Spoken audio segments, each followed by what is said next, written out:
អាជីវករផ្សារអូរិស័យសម្ដែងក្តីរីករាយក្រោយមានការជួសជុលការលម្អផ្សារបានល្អប្រសើរសោភ័ណភាពស្អាតទាក់ទាញនិងរៀបចំបានទូលាយជាងមុន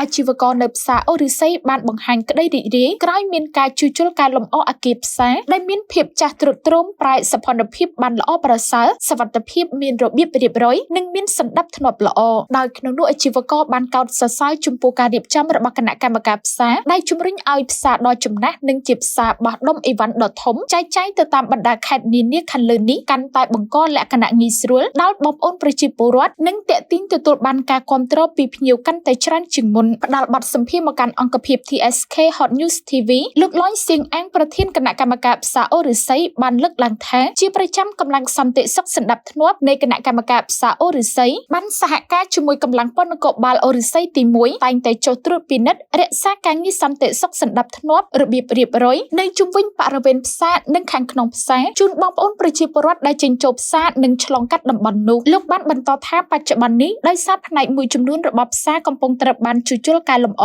តូបនិងដំបូលផ្សារផ្នែកខាងលើជូនអាជីវករដើម្បីសុខសុវត្ថិភាពអាជ្ញាធរបានយកចំណតផ្សារមួយផ្នែកសាងសង់តូបដែលអាចឲ្យអាជីវករលក់ដូរបណ្ដោះអាសន្នសិនជាពិសេសចំណតធំដ៏សំខាន់នៅលើដំបូលផ្សារអាចផ្ទុករថយន្តបានចន្លោះពី3ទៅ400ឡានមិនទាន់អាចចតបានព្រោះកំពុងជួសជុលជាហេតុដែលធ្វើឲ្យផ្សារខ្វះចំណតតែទោះជាយ៉ាងណាក្រោយការជួសជុលរួចនឹងមិនខ្វះចំណតទៀតឡើយហេតុដូច្នេះហើយផ្លូវមួយចំនួននៅបរិវេណផ្សារអាចមានការកកស្ទះនិងចង្អៀតជាងមុនជាពិសេសនៅចុងសប្តាហ៍ដែលមានបងប្អូនប្រជាពលរដ្ឋចេញចូលទិញទំនិញច្រើនទន្ទឹមគ្នានេះលោកបានសូមការយោគយល់អធ្យាស្រ័យទុកជាមុនពីបងប្អូនប្រជាពលរដ្ឋធ្វើដំណើរជុំវិញបរិវេណផ្សារចំពោះការខ្វះចំណតឬផ្លូវខ្លះមានភាពចង្អៀតជាមួយគ្នានេះដែរអាជីវករចំនួន2រូបក្នុងចំណោមអាជីវករជាច្រើនផ្សេងទៀតដែលតូបរបស់ខ្លួនទើបជួសជុលការលម្អថ្មីបានបង្ហាញចំណាប់អារម្មណ៍ឲ្យដឹងបន្ថែមថាខ្ញុំឈ្មោះលីប៉ាតូបខ្ញុំតំជួសជុលហើយ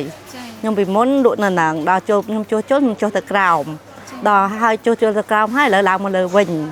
ហើយក៏សុវត្ថិចិត្តដែរតែឃើញតូបថ្មីមករយៈទៅក្រោមក៏មិនថាពិបាកដែរនឹងជាទួនាទីរបស់យើងព្រោះឯងយើងចង់បានផ្សារតូបយើងបានជាថ្មីអញ្ចឹងយើងត្រូវតែចោះ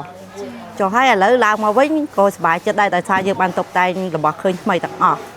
ចាមកឃើញភ្លឺចិញ្ចែងចាឃើញភ្លឺចិញ្ចែងតុបតែងភ្លើងអីភ្លឺស្អាតអញ្ចឹងហើយតិចទៀតគេធ្វើឲ្យទាំងអស់គឺផ្សារហ្នឹងគឺស្អាតមកដូចជាមិនអីផងអូនយើងលក់តាមតាណាអញ្ចឹងទៅណាអត់អីផងមកបើសិនជាយើងមានម៉ួយគេនៅតែទៅរកចាម៉ួយយើងស្រឡាញ់យើងចង់ទិញយើងគេទៅរកយើងហើយក៏មានអ្នកខ្លះម៉ួយថ្មីខ្លះគេឃើញយើងរៀបរៀងស្អាតអញ្ចឹងគេក៏ចូលទិញណាអូនហ្នឹងអត់បញ្ហាអីទេស្ដាប់ធ្នាប់ល្អហើយឥឡូវយើងមកតូបថ្មីអញ្ចឹងយើងកាត់បន្ថយរៀបចូលបន្តិចទៅផ្លូវធំអញ្ចឹងអាចភ្ញៀវចេញចូលបានស្រួល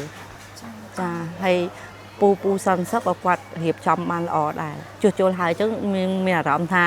ដូចផ្សារទំនើបអញ្ចឹងដូចផ្សារវាថ្មីហ្មងអូនមិនដូចពីមុនមានរឿងចាស់ទ្រុឌទ្រោមអញ្ចឹងណាឥ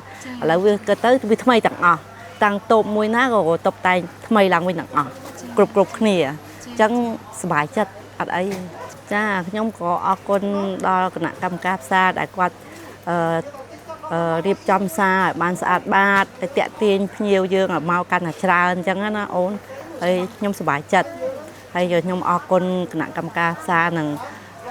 ពូសន្តិសុខទាំងអស់គ្នាដែរហើយតើសង្ឃឹមថាថ្ងៃក្រោយទៅផ្សារអូរិស័យនឹងមានមនុស្សច្រើនជាងមុនដោយសារឃើញផ្សារនេះអាប់ដេតឃើញស្អាតអញ្ចឹងណាអូនខ្ញុំមកសុខាក្រោយការរៀបចំល្អអូនហ្នឹងហើយដោយការខាងផ្សារគាត់មានវិធានការថ្មីរៀបចំចរិតបានល្អជាងមុនមានដំណាក់កាលរបស់គាត់ល្អអាចអាជីវករហ្នឹងអត់មានផលប៉ះពាល់អីរំខានធ្ងន់ធ្ងរទេការស្ទះចរាចរណ៍តិចតួចវាជារឿងធម្មតាប៉ុន្តែវាផ្ដល់លទ្ធភាពឲ្យអាជីវករហ្នឹងណាគាត់អត់នៅដំណើរការបានហ្នឹងហើយទាំងខាងលើទាំងខាងក្រោមអាហ្នឹងមានតែសូមអធិស្ឋានទេថាអ្នកដំណើរធម្មតាទេវាការរៀបចំវាតែប៉ះពាល់តិចតួចតែខាងសន្តិសុខសាអីគាត់ជួយធ្វើអីបានល្អតាអូនហ្នឹងហើយដូចហ្នឹងហើយមានតែសូមអធិស្ឋានតែប៉ុណ្្នឹងឯងវាមានការកកស្ទះអីប៉ុន្តែខាងផ្សារហ្នឹងមើលទៅគាត់ហ្នឹងចង់និយាយថាគាត់ខិតខំព្យាយាមដែរហ្នឹងហើយព្យាយាមអស់ពីសមត្ថភាពដែរអ្វីដែលខ្ញុំសំណូមពរហ្នឹងគឺ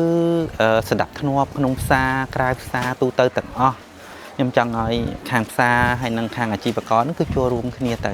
ចូលរួមទាំងអស់គ្នាដើម្បីឲ្យវាមានសណ្ដាប់ធ្នាប់ល្អ